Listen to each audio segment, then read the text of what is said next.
월요일 새벽에 되면 요즘에는 종종 이렇게 잠을 일찍 깹니다. 예전에는 어르신들이 이렇게 일찍 일어난다는 얘기를 들으면 그렇게 잠을 왜 주무실까 이랬었는데 요즘에 이렇게 잠이 일찍 깹니다.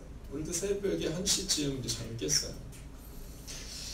이 뭐 깨는 것이 걱정이 돼서 깨는 것이 아니라 이제 주일이 지나고 나면 교회가 부흥하는 만큼 또 성도님들의 눈물을 알게 될 만큼 저희도 기도의 시간이 필요한데 이제 오늘 아침에도 새벽에 일찍 일어나서 이제 그 시간을 갖는 시간을 가졌습니다. 그러고 나면 주일 예배 후에 뭐 보내주시는 저녁에 보낸 문자의 내용과 이렇게 메일 읽어요. 메일은 새벽에 답글을 달지만 이제 문자 같은 경우는 새벽에 까똑까똑 막 이럴 수 있기 때문에 이제 정리를 해서 나중에 보내는 시간을 갖기도 합니다. 자, 근데 새벽 시간이 저에게는 큰 기쁨의 순간이었어요. 여러분, 오늘 교회의 기쁨은 어디에서 오는가 라고 말하는데, 그러고 나서 이제 교회를 오는데 새벽에 주차를 딱 하고, 저희 교회 주차장에 주차를 하고, 새벽에는 뭐 모든 데가 저희 교회 주차장이니까 옆에는 하이카에다가 주차를 딱 하고 들어오는데 이 빨간 야광문 2개가 이렇게 보여요. 야광문 2개를 들고 주차를 준비하시는 두 분을 뵈면서 참으로 기쁨이 넘쳤어요. 그래서 제가 올라오면서 그렇게 얘기했어요. 참으로 든든합니다. 이렇게 얘기하고 올라왔어요. 자, 식당으로 올라오니까 이 경쾌한 칼질 소리가 들리더라고요. 이 새벽에 아마 국수를 준비하는 소리였던 것 같아요. 여러분, 21일의 이 새벽 시간 동안 우리가 함께 했던 시간들을 생각할 때 이 아침을 함께 해줬던 그 21분의 헌신이 있어서 우리가 아침마다 아주 즐겁고 행복한 시간을 가질 수 있었던 것 같습니다. 여러분, 그 또한 저에게 큰 기쁨이었죠. 자, 그런데 제가 자리에 딱 앉았는데 하나님께서 저에게 주시는 음성이 있었습니다. 그것은 뭐냐면, 너의 마음에 있는 이 기쁨의 근원이 너의 개인적인 기쁨이냐, 목사로서의 기쁨이냐, 아니면 내가 기뻐할 것을 네가 알고 기뻐하는 것이냐 라는 질문을 저에게 던져주셨어요. 여러분, 제 마음 가운데 목사로서 교회가 부흥하고 목사로서 성도님의 헌신을 바라보면서 개인적인 기쁨인가? 라는 질문을 하나님께 던졌어요. 그리고 하나님이 저에게 던진 그 질문 앞에 제가 대답할 수 있었던 것은, 물론 개인적인 기쁨도 있지만 그러나 하나님이 얼마나 기뻐하실까에 대한 기쁨으로 오늘 이 아침을 시작할 수 있었다는 겁니다. 여러분, 오늘 이 새벽 이 시간 우리의 마음 가운데 나의 기쁨을 위하여 교회를 오잖아요. 그러면 내 마음의 기쁨이 사라지면 그 기쁨이 사라집니다. 근데 만약 우리의 기쁨이 하나님이 주시는 기쁨이잖아요. 그러면 상관과 상관없는 기쁨이 우리 가운데 넘칠 수 있다라는 것이죠. 저는 오늘 이 새벽 이 시간 여러분의 마음 가운데 교회의 기쁨이라는 이 표현에서 교회의 개인적인 기쁨, 사람들의 기쁨, 사람들의 행복함이 아니라 하나님이 기뻐하는 그 기쁨의 근원을 알게 되는 새벽이 되시기를 주의 이름으로 축원하겠습니다. 여러분, 그리고 딱 자리에 앉았는데 하나님께서 응답하시지 않고는 견딜 수 없는 상들을 우리가 만들어가고 있구나, 이런 마음이 저에게 드는 거예요. 이사야 68장을 보면 너희는 쉬지 말며 또 여호와께서 예루살렘을 세워 세상에서 찬송을 받게 하시기까지 그를 쉬지 못하시게 하라, 이런 표현이에요. 여러분, 우리가 기도를 쉬지 않는 것도 중요하지만 또한 하나님이 일하실 수밖에 없는 상황을 만드는 것이 우리가 중요하다는 사실을 우리가 잊지 말아야 한다라는 겁니다. 여러분, 하나님의 응답에 대한 확신, 여러분, 그때가 언제인지는 알 수 없죠. 그러나 그때를 기다리는 그 사람들의 모습을 보게 된 겁니다. 여러분, 하나님을 쉬지 못하게 하시는 여러분과 제가 되어서 하나님의 그 거룩한 응답을 경험하는 우리 행복이 가득한 교회 되기를 주의 이름으로 축원하겠습니다. 옆뒤 사람을 이렇게 인사하겠습니다. 주님을 쉬지 못하시게 하십시오. 함께 선포할까요? 주님을 쉬지 못하시게 하십시오. 내일은 성회의 마지막 날입니다. 여러분, 성서가 기록한 것처럼 내일은 하나님께 깊은 감사를 드린 기도의 제목과 좀 예물을 준비하시면 좋을 것 같습니다. 자, 그리고 그 기도 제목에는 여호와를 향한 2가지를 쓰는데, 하나는 뭐냐면 간절한 기대를 좀 쓰는 겁니다. 두 번째는 기쁨에 대한 소망을 적어주시는 거예요. 근데 이렇게 적으시다 보면, 제가 이렇게 기도를 하다 보면 그런 기도 제목이 있어요. 그 마음이 저는 느껴집니다. 주님, 제 마음 아시죠? 이렇게 적기도 해요. 주님은 아실 것 같습니다. 근데 제가 알 수가 없어요. 그래서 내일은 기도 제목을 적으실 때 좀 구체적으로 적어주시면, 그럼 그 기도 제목을 가지고 21일간 우리 교육자들이 함께 기도하도록 하겠습니다. 자, 교회의 기쁨은 어디에서 오는가? 첫 번째, 사명을 가지고 갈 때 기쁨이 있다는 사실을 기억하셔야 합니다. 자, 우리 가운데 있는 이 기쁨을 어디에서 오는가? 사명을 가지고 갈 때 기쁨이 있다라는 겁니다. 자, 먼저 30절을 같이 한번 읽어보겠습니다. 함께 읽을까요? 시작. 그들이 작별하고 안디옥에 내려가 무리를 모은 후에 편지를 전하니. 자, 오늘 이들 가운데 있었던 첫 번째 모습은 사명을 가지고 갔다는 겁니다. 여러분, 사명이 있는 항해사는요, 목적지가 있는 항해사는 역풍이 불어도 뚫고 가요. 근데 사명이 없는 항해사는 순풍이 불어도 방황하게 되어 있는 겁니다. 오늘 우리 가운데 이 사명이 있느냐 없느냐는 매우 중요합니다. 여러분 오늘 어떤 사람이 되기를 원하세요? 여러분, 어떤 얼바비를 많이 준다고 해서 이 새벽을 깨우기를 할 수 있겠습니까? 여러분, 그렇지 않겠어요? 사실은 우리가 얼마나 알바비를 많이 준다고 해서 이 새벽을 깨워서 여기 나와서 막 주차 공사하고 아침 막 만들고 막 간식 갖고 막 이럴 수 있겠냐라는 겁니다. 제가 오늘 말씀을 이렇게 준비를 하면서 예전에 준비됐던 말씀을 이렇게 보는데, 그때가 언제냐면 평안교회에서 우리가 새벽 예배를 고난주간에 같이 드리는 데였어요. 근데 그때 제가 그 설교를 이렇게 쭉 보는데 보니까 그때 어떤 고백이 있었냐면, 장은영 집사님께서 그때 그런 얘기를 하셨어요. 이강훈 권사님이 그때 이렇게 주차 공사를 해주셨어요. 주차 공사를 해주셨는데 뭐라고 말씀하면, 목사님, 그 권사님이 그렇게 주차 공사를 해주셔서 제가 편하게 정말 이 주차를 할 수 있었고 너무너무 감사했어. 이 얘기를 해서 제가 그거를 거기다 적어놓고 전달을 한 적이 한 번 있더라고요. 자, 근데 오늘 새벽에 보니까요, 그분께 감사할 필요가 없겠더라고요. 오늘은 남편분이 와서 하고 계시는 거예요. 여러분, 언젠가의 기도의 제목이 우리 남편과 함께 신앙생활하면 좋겠다라는 기도의 제목이었는데, 시간이 지나고 나니까 함께 신앙생활할 뿐만 아니라 주님의 헌신의 자리로 오고 있다라는 거죠. 여러분, 사명이 있을 때, 그때 우리 가운데 기쁨이 있으면 잊지 마셔야 됩니다.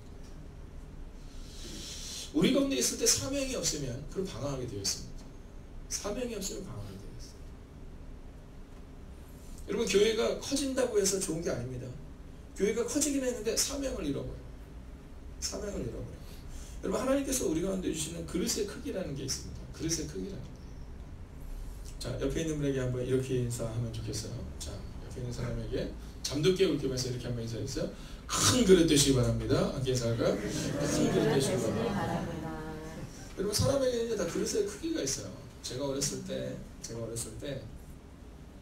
제가 이렇게 잘못하고 나면 혼을 날 때, 꾸중을 들을 때 들었던 얘기 중에 하나가 그런 얘기를 종종 들었어요. 마음 좀 크게 가져라.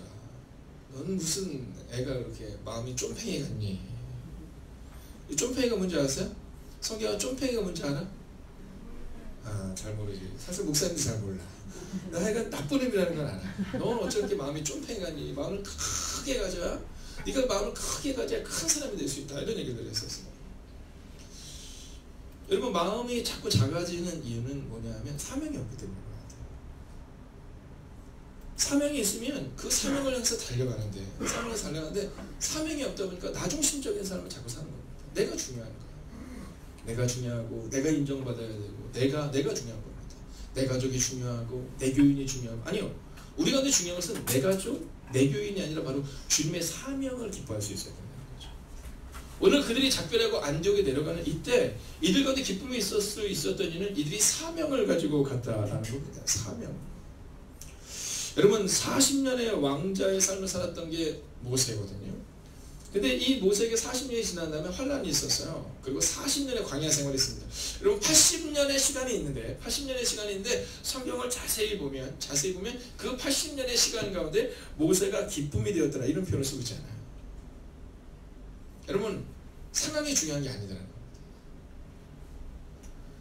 출애굽기를 보면 40년 동안 왕궁에서 살았고 40년 동안 광야에서 살았는데, 그 40년과 40년 합해서 80년의 시간 가운데 이 모세의 마음에 기쁨에 대한 표현이 나오고 있잖아요. 그럼 언제 이 모세가 기쁨에 대한 표현을 가지고 살아가느냐? 여러분, 이 모세가 80세가 되었어. 여러분, 80세의 노인이 되어서 이제 하나님의 사명을 붙들고 갈 때 그의 인생은 기쁨으로 가득 찬 인생이 되었다는 겁니다. 여러분 나이가 중요한 게 아니라 상황이 중요한 것이 아니라 오늘 우리 가운데 필요한 것은 바로 이 사명이다라는 것이죠. 올 한 해 어떻게 사시겠습니까? 여러분 저는 여러분의 마음 깊은 곳에 사명을 붙들고 살아가는 인생이 되셔서 여러분 교회의 기쁨을 하나님의 기쁨을 만들어 나가시는 여러분과 제가 되기를 주의 이름으로 축원하겠습니다. 오늘 함께 말씀을 듣고 계시는 여러분들에게도 동일한 은혜가 임할 것입니다.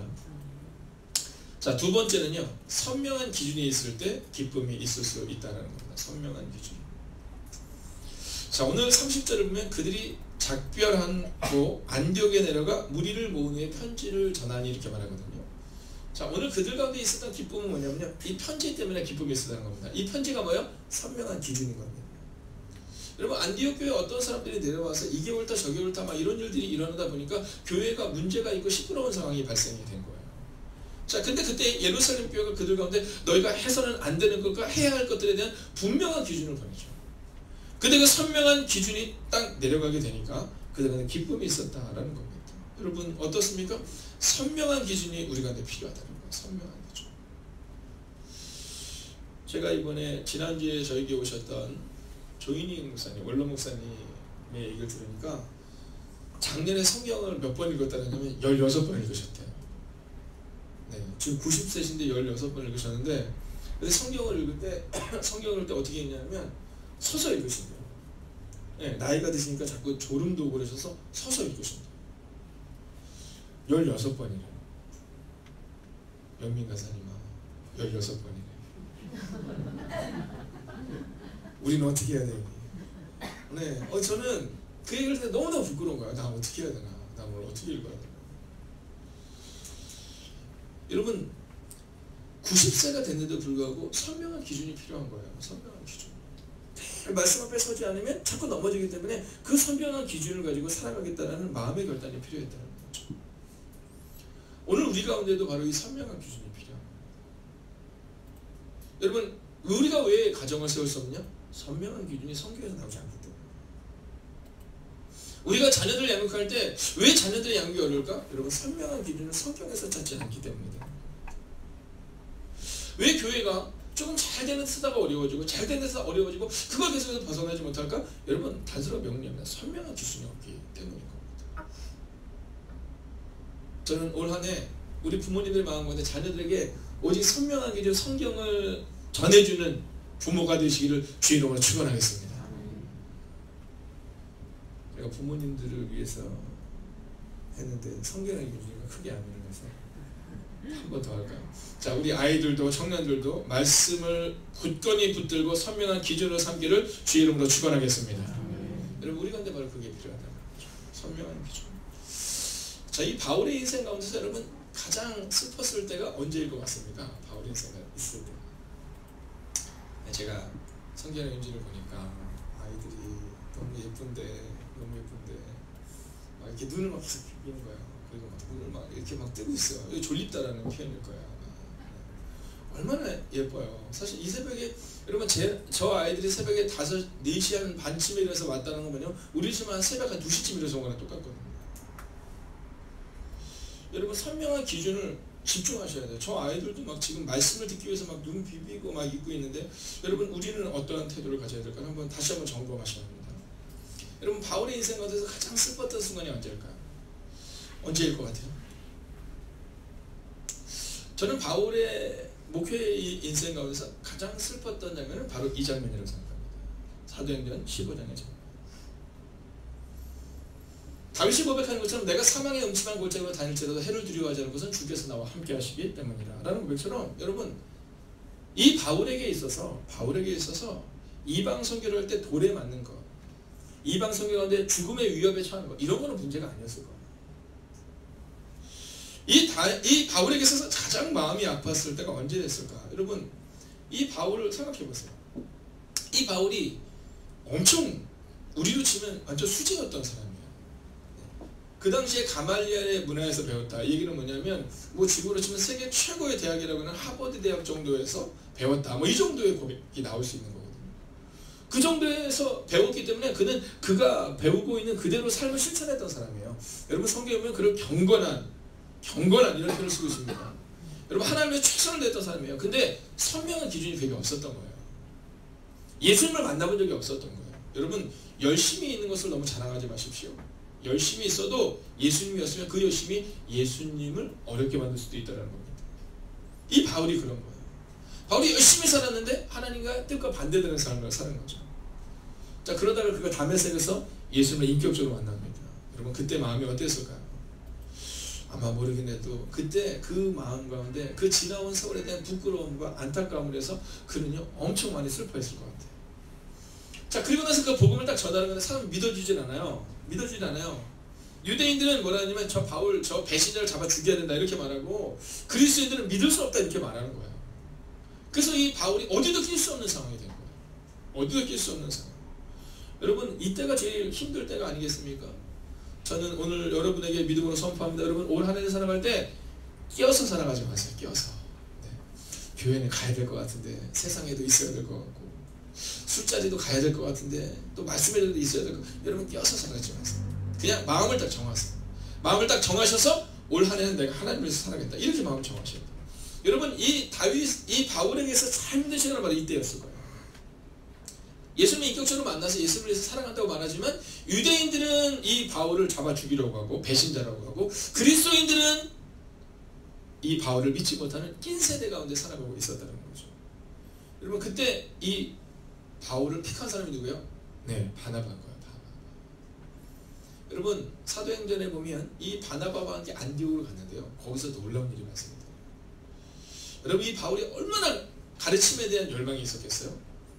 근데 이 바울이 이제 안디옥 교회에서 1년간 모여있어 라고 표현하고 있죠. 자, 우리가 같이 한번 성경을 가신 분들은 같이 한번 읽어볼까요? 자, 11장 26절입니다. 사도행전 11장 26절. 성경을 가지고 계신 분들 한번 크게 읽습니다. 시작.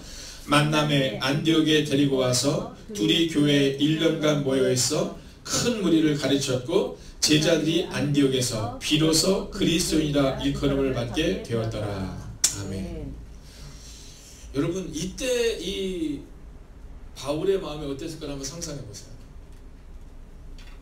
여러분 이제 주님을 위해서 살아가는데 딱 1년을 가르쳤는데 1년을 딱 가르치고 나서 어떤 일이 되냐면 비로소 그리스도인의 칭호를 받게 됐다. 여러분 큰 무리라고 표현하고 있어요. 여러분 하나님의 교회가 세워진 거예요. 그때 이 바울의 마음 가운데 정말 형용할 수 없는 큰 기쁨이 그의 마음 가운데 있었던 겁니다. 자, 그런데 그 교회 목숨처럼 사랑했던 그 교회, 여러분 40에 하나 감한 매를 맞아도 그래도 괜찮았던 그 바울의 마음 가운데 큰 아픔과 상처가 있었죠. 여러분 어떤 사람들이 와서 교회를 회방하기 시작하고 어떤 사람들이 와서 교회를 어지럽히기 시작하는데, 여러분 그때만큼 바울의 마음이 아팠던 때가 없었을 거예요. 목숨을 걸고 사랑했던 이 안디옥 교회를 어지럽히고 그리고 수많은 새신 가족들을 떠나가게 하는 그 어떤 사람들로 인해서 이 바울의 마음 가운데 큰 아픔과 상처가 있었을 겁니다. 근데 오늘 이 바울이 그 문제를 어떻게 해결하느냐? 바로 이 편지, 선명한 기준을 가지고 말씀의 기준으로 해결할 수 있었다는 거예요. 여러분 2020년도 우리 행복의 가득한 교회가 믿음 안에 살아가겠지만 여전히 교회를 어지럽히는 상황들이 발생될 수 있습니다. 여러분의 가정 가운데 하나님이 지키시겠지만 여러분의 가정 가운데 흔들리는 상황이 있을 수 있습니다. 여러분 주님이 계심을 믿으십니까? 그렇다면 사단도 있음을 믿으셔야 합니다. 여러분 가룟 유다, 예수님의 가장 가까이 있었던 그가 예수님을 팔아넘겼듯이 여러분 이 교회에서도 열심히 있는 것처럼 생각되는 그 사람, 믿을 만한 그 사람이 교회를 어지럽힐 수 있는 상황이 2020년에도 발생될 수 있다는 겁니다. 왜 오늘 사도행전 15장의 이 사건을 통하여 그렇게 긴 시간 동안 긴 내용을 하나님은 이 성경을 통해 할애하셨을까? 이는 다섯 명료예요. 그리고 오늘 사도행전 15장의 이 사건이 끝난 후 에베소와 빌립보와 고린도 교회 가운데 동일한 사건이 반복적으로 발생됩니다. 2020년도 우리 가운데도 그러한 일이 발생될 수 있어요. 여러분 그때 그 문제를 해결할 수 있는 방법이 어디에 있느냐? 바로 선명한 기준에 있다는 겁니다. 여러분 그래서 말씀의 자리를 사모하고 기도의 자리를 사모하고 기도의 자리에 있는 사람들이 중요한 것을 결정할 수 있어요. 여러분 내 의견과 내 개인적인 생각으로 아무리 우리가 탁월하다 하더라도 여러분 하나님에 비하면 우리는 아무것도 아닌 거예요. 목사가 목회의 전문가라고 말하지만 여러분 저는 하나님에 비해서는 발끝의 때만큼도 따라갈 수 없는 상황이거든요. 그렇기에 오늘 이 성경은 우리 가운데 이 편지가 안디옥 교회의 문제를 해결했던 것처럼 너희 가운데 선명한 기준을 가져야 한다라고 말하고 있다는 거예요. 사랑하시는 여러분, 여러분의 가정을 축복합니다. 여러분의 교회를 축복합니다. 우리 가운데 문제가 발생될 수 있습니다. 그러나 선명한 기준으로 여러분의 가정의 문제를 넘어서시고 선명한 기준 말씀으로 우리의 교회의 문제를 넘어서는 2020년이 될 것입니다. 자, 이제 마지막 세 번째입니다. 제목을 다시 한번 띄워주시면 한번 읽어볼까요? 시작. 교회의 기쁨은 어디에서 오는가? 여러분 첫 번째가 사명이었고 두 번째가 선명한 기준 말씀이었다면 이제 세 번째 교회의 기쁨은 어디에서 오는가? 그것은 바로 말씀대로 권면하는 자, 즉 말씀대로 권면하는 사람에게서 기쁨이 온다는 겁니다. 자, 오늘 우리가 31절을 같이 읽어야 될 필요가 있습니다. 31절을 같이 읽을까요? 함께 읽습니다. 시작. 읽고 그 위로한 말을 기뻐하더라. 아멘. 자, 오늘 우리가 이 말씀을 읽는데 특별히 현대인의 성경으로 이 본문의 말씀을 한 번 더 읽어야 될 필요가 있습니다. 왜냐하면 자, 오늘 본문을 보면 읽고 그 위로한 말을 기뻐하더라 이렇게 나왔거든요. 위로한 말을 기뻐하더라 이렇게 말을 해주고 있습니다. 여러분 교회가 세워지는 데는요, 교회가 세워지는 데는 하나님의 뜻대로 살아가는 게 필요합니다. 저는 어저께도 진짜 하나님께서 우리가 주시는 은혜를 경험했던 것 중에 하나가 뭐냐면 제가 예전 교회에서 사역을 할 때 이 청년부가 한 10명 정도가 모였었어요. 근데 이 청년이 한 1년 6개월에서 2년이 되기 전에 약 한 127명 정도가 이렇게 출석하는 이렇게 큰 교회로 성장하는 일이 있었습니다. 자, 근데 재밌는 건 뭐냐면 그때 그 전도할 때 이 청년들에게 제가 전도를 하자 했더니 청년들이 뭐냐면 전도는 안 된다는 거죠.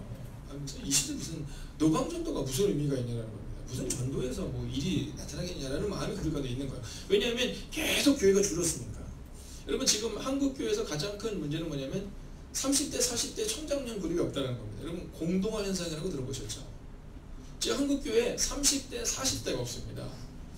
그리고 이제 점점 지나가면서 30대 40대 50대 중반까지의 사람들이 없어요.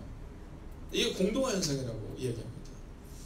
이 현상이 왜 이러냐면 지금부터 한 20년 전부터 계속해서 얘기가 됐던 게 뭐예요? 네, 청년이 없다 이런 얘기가 됐는데 그 청년들이 지금 자라나서 그때가 된 겁니다. 이 문제는 또 어디서 나는 거예요? 예, 여러분 잘 생각해 보십시오. 잘 생각해 보시면 지금부터 한 25년 전쯤에는요 어떤 일이 있었냐면 교회 학교 아이들이 없다 이런 얘기 했었어요. 중고등부 아이들이 교회를 떠나간다 뭐 이런 얘기가 있었어요. 그 아이들이 떠나간 교회 학교 아이들 중고등부 아이들이 그대로 올라가니까 중고등부가 없었던 거고요. 중고등부 아이들이 청년부로 가니까 청년부가 없었던 거고 청년부가 그대로 올라가니까 지금 30대 40대 50대 사람들이 공동현상이 일어나고 있는 거예요. 여러분 이번에 제가 교육부 총무였기 때문에 은평 동지방에서는 사경회를 저거를 했어요. 근데 평상시에는 인원이 몇 명이냐 뭐 어떤 교회가 몇 명이냐 이걸 했는데 이번엔 그렇게 하지 않고 사회과학적으로 접근해보자. 그래서 연령대별로 나누자 이렇게 했어요. 여러분 50으로 딱 나눴는데 50세 미만과 50세 이상이 그래도 뭐 절반은 안 돼도 뭐 6대 4 정도 돼야 될 거 아니에요. 몇 프로냐면 8%밖에 안 돼요. 굉장히 심각한 겁니다.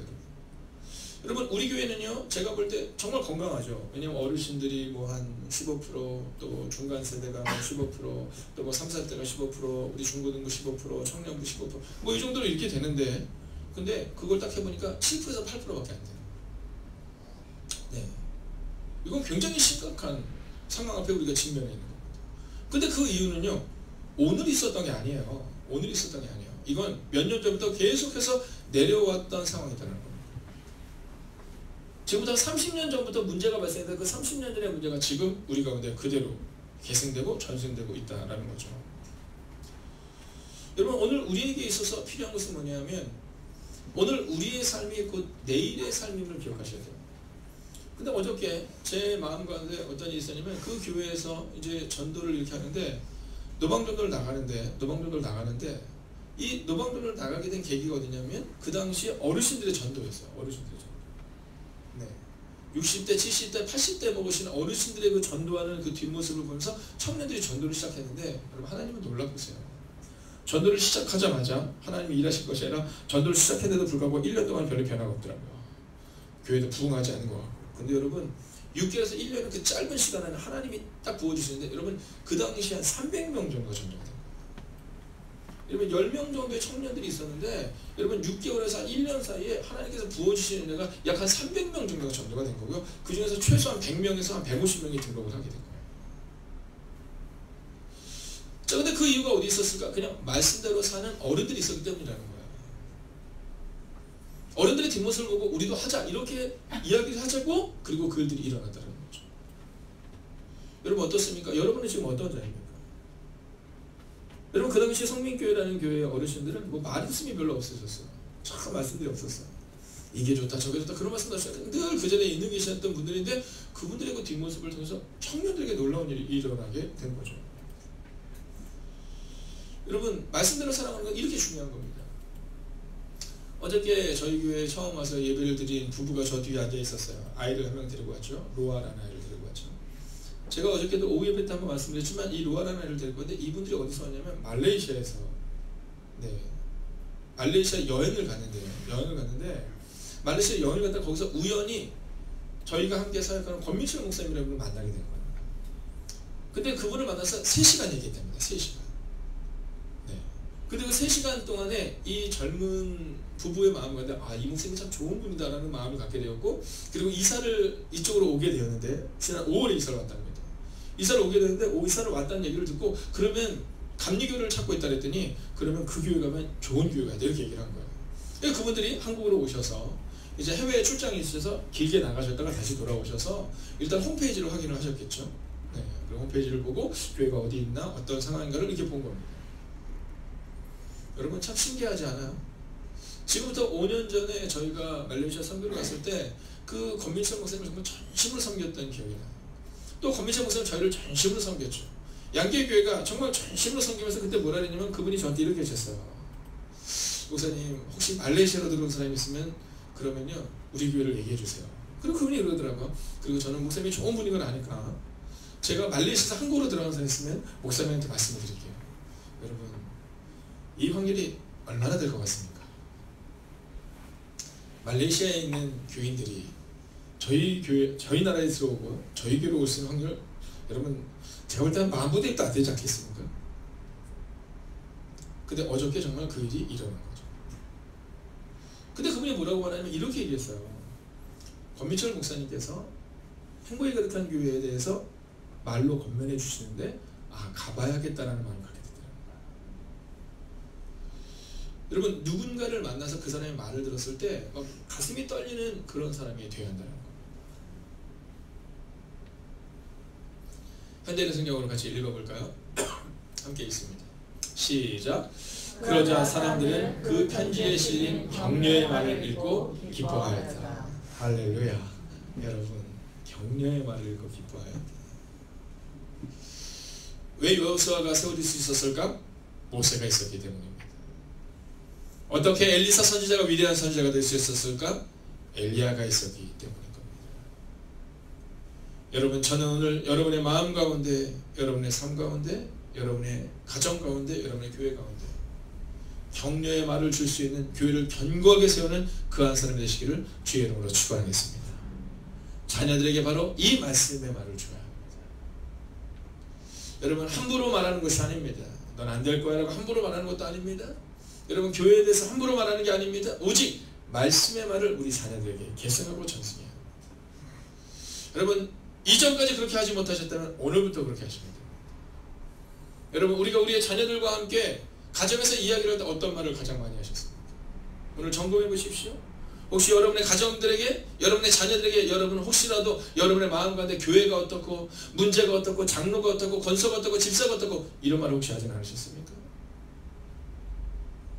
여러분 우리의 자녀들에게 그 이야기를 할 때 우리의 자녀의 마음 깊은 곳에 교회에 대한 반감과 교회에 대한 실망이 우리 아이들의 마음에 새겨지게 됩니다.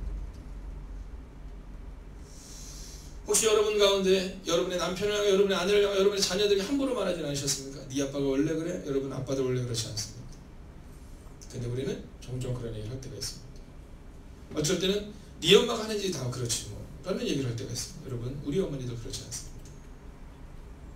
우리가 말하는 그 언어가 우리의 자녀를 세운다는 말을 잊지 마셔야 합니다. 우리 입에서 나오는 언어가 우리의 자녀들에게 떨어질 때 맞아! 주님이 하실 거야? 맞아! 우리 교회는 주님이 놀라운 일을 이루실 거야. 이렇게 돼야 되는데, 혹시 여러분이 여러분의 가족들과 함께 가족회의를 한다고 말하면서 여러분 교회를 비판하거나 또는 자녀들에게 남편을 비판하거나 아내를 비판하거나 여러분 그렇게 하지는 않으셔야 됩니다. 오늘 안디옥 교회의 문제가 사라질 수 있었던 이유는 바로 믿음으로 살아냈던 믿음의 사람들 유다와 실라와 바울과 바나바가 있었기 때문임을 기억하십니다. 오늘 여러분의 가정을 세우시는 믿음의 사람, 여러분의 교회를 세우시는 믿음의 사람들 되시기를 주의 이름으로 축원하겠습니다. 오늘 함께 기도하려고 하는데요, 특별히 한 가지 말씀을 더 나누고 기도하려고 합니다. 자, 우리가 여기서 생각할 때 이 디모데라는 사람이 이 바울을 통해 영향을 받죠. 디도라는 사람이 바울을 통해 영향을 받습니다. 나의 영적 아들이라는 표현을 쓸 정도였습니다. 자, 그런데 여기서 중요한 게 있습니다. 그러면 디모데는 어떻게 그런 위대한 사람이 될 수 있었을까? 그것은 바울을 만나기 때문입니다. 그러니까 바울은 누구였느냐? 하나님의 인격적으로 만난 사람이었다는 겁니다. 여러분, 우리가 먼저 하나님을 만나야 한다는 겁니다. 우리가 하나님 앞에 먼저 무릎을 꿇어야 그 좋은 부모가 좋은 자녀를 세울 수 있는 겁니다. 여러분, 부모는 주님을 만나본 적이 없는데 우리 자녀들이 주님을 만난 적이 없다. 여러분, 이거는 그냥 꿈꾸는 겁니다. 일어날 수 없는 거죠. 오늘 이 말씀을 듣고 기도할 때 여러분 자녀들을 위해서 기도하시는 거 하시고 먼저 여러분을 위해서 기도할 때 하나님, 바울이 예수님을 인격적으로 만났던 것처럼 모세가 광야에서 하나님을 만났던 것처럼 오늘 이 밤 내가 하나님을 만나는 일을 나에게 주시옵소서. 이 시간 말씀을 붙들고 우리 합심으로 기도하겠습니다. 함께 기도하겠습니다.